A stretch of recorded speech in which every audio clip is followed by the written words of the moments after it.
sometimes it's good to be right. Through gritted teeth last week, fresh off one of the most frustrating games in recent memory, I think, with the Patriots, 5 turnovers, I told you the Patriots were about to be good. Remember that? I said what's so frustrating about them playing so poorly is that they're so close to being good. And I said when it all came together, it would be a laugher, an absolute blowout. Some poor little team was just going to be their victim. I give you yesterday's game against the Carolina Panthers. 42 unanswered points, an electric special teams touchdown, another 3 touchdowns in total for Drake Maye, and no turnovers. None. You didn't even force one, which I'll take at this point if it means no turnovers on your side. Checked pretty much every box you could ask for if you were a Patriots fan, didn't it? But the biggest one for me, Stefon Diggs. Your leading receiver in this game, 6 catches on 7 targets for over 100 yards.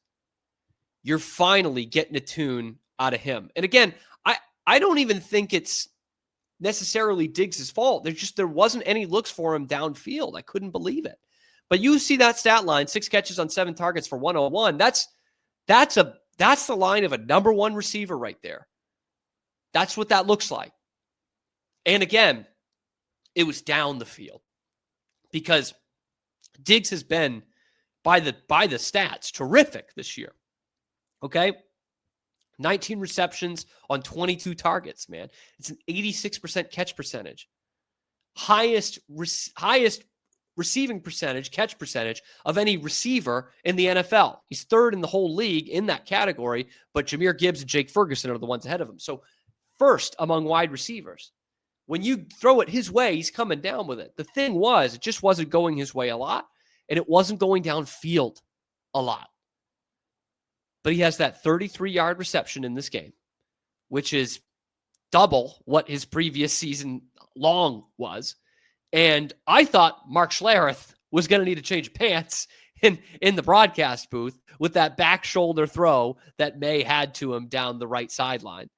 And I can't blame Schlereth, man. It was a thing of beauty. It was an absolute thing of beauty. Schlereth was just gushing about it. It's 30 yards down the field. And by the time Diggs plants, stops, looks for the ball, it's about to hit him in the hands. Like, it was beautiful. And don't take this the wrong way.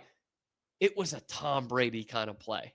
It was a real Brady kind of play, which is maybe the first Brady play I can remember of any of the quarterbacks that have come after him. Like, that was a gorgeous throw, like a top 10 quarterback in the league kind of throw.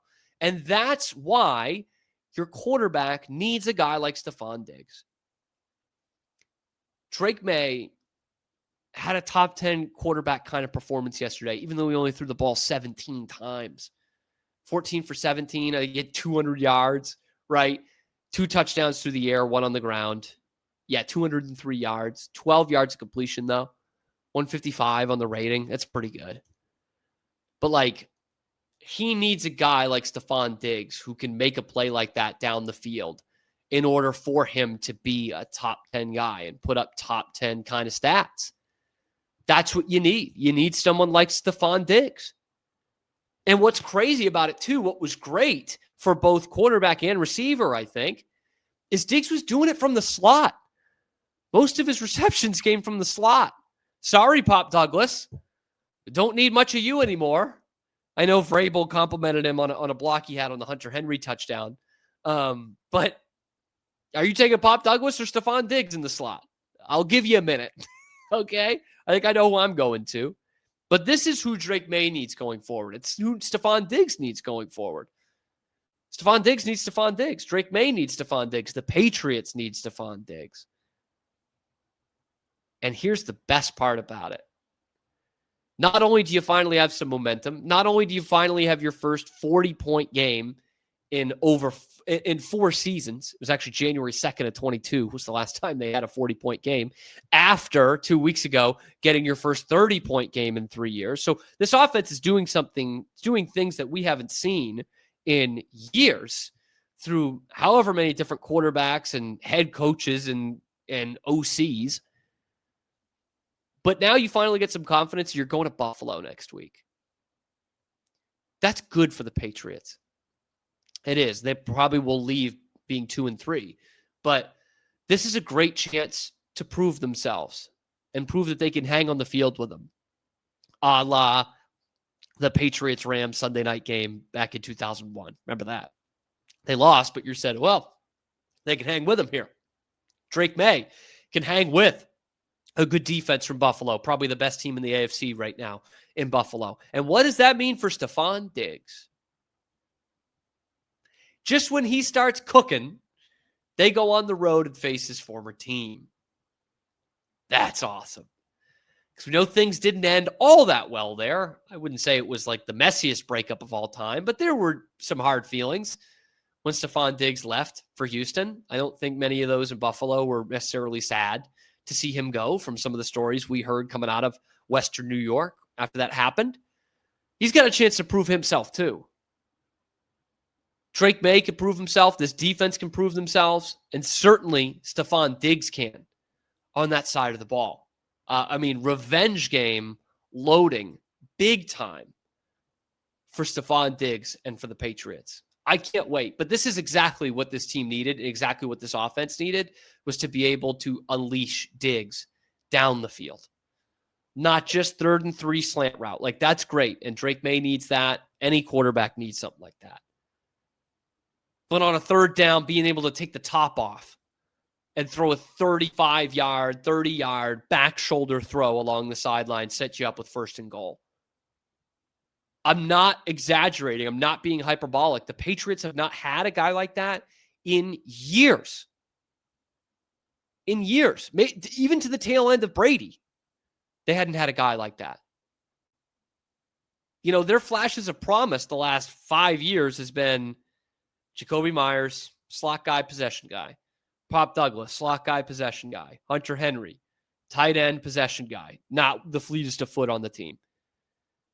A game breaker is what they needed. And finally, for the first time yesterday, I saw Stefon Diggs as a real true playmaker down the field. A game breaker on that side of the ball.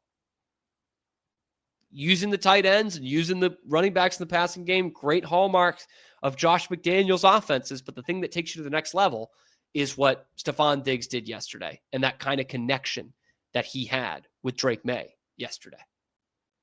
And just scoring 40 points is good, right? 42 unanswered at one point. Marcus Jones might be the best player on this team. I mean, it's easy to forget how good a punt returner he is when the Patriots have been so bad the last couple of years. He really should have had 2 touchdowns on the game. He got tripped up by the punter on the second one. But that was phenomenal stuff. Love to see him play some offense here soon. Remember last year, their offensive coordinator didn't know who Marcus Jones was.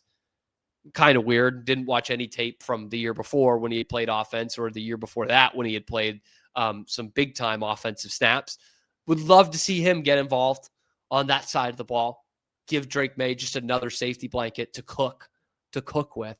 But man, a lot of positives to take from this Patriots game after what felt pretty negative the week before, mainly because of the turnovers. But let me know what you guys think in the comment section below. Are the Patriots ready to compete with a team like Buffalo? Let me know in that comment section below. Then be sure to like the video, subscribe to the channel, because we're coming at you every single weekday as your lunchtime alternative to Boston Sports Talk Radio, breaking down everything that's happening with the Patriots, of course, the Red Sox this week with the wild card, and really everything else going on in the world of Boston sports.